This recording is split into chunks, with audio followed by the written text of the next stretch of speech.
आणि या कथेतला सगळ्यात मोठा ट्विस्ट म्हणजे माझं नाव गजानन एकबोटे. मी तुझ्या काकांचा भाडेकरू होतो. ते एकबोटे तो वारले, मग मी तरी कुठे जिवंत आहे.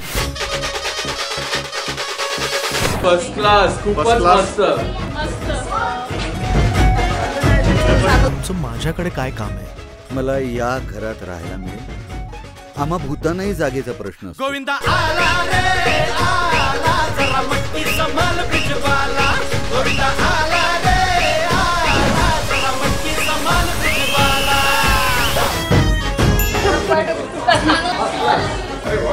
छान वाटला, खूप मजा आली. मस्त. तुमच्यामुळे आम्हाला सगळे फोटो काढायला मिळाले. मजा आली आजी, मजा आली. व्हिडिओ केला मी. समोर समोर समोर. दाराच्या मागे एक खिळा आहे, त्या खिळ्याच्या मधल्या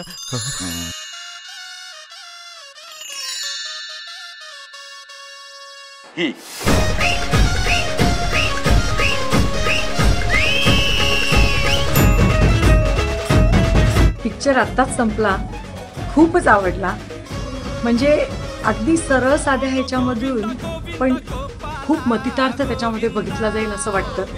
वरवर बघितलं तर हसता खेळता पिक्चर आहे, पण आयुष्यामधले कितीतरी मोठ्या गोष्टींवरती त्याच्यावरती टिप्पणी आहे.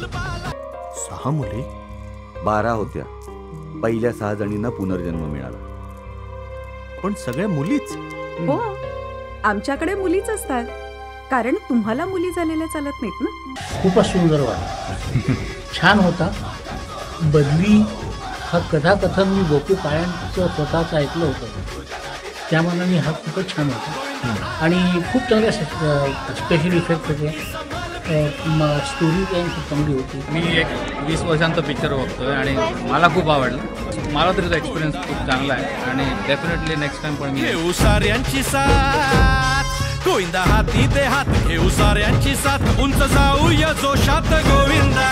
मँचेस्टरमध्ये असून, दुसऱ्या कंट्रीमध्ये असून आपल्याला आपल्या मराठी मातीचा सुगंध जो आहे तो दुसऱ्या कंट्रीमध्ये असून मिळतोय बघायला.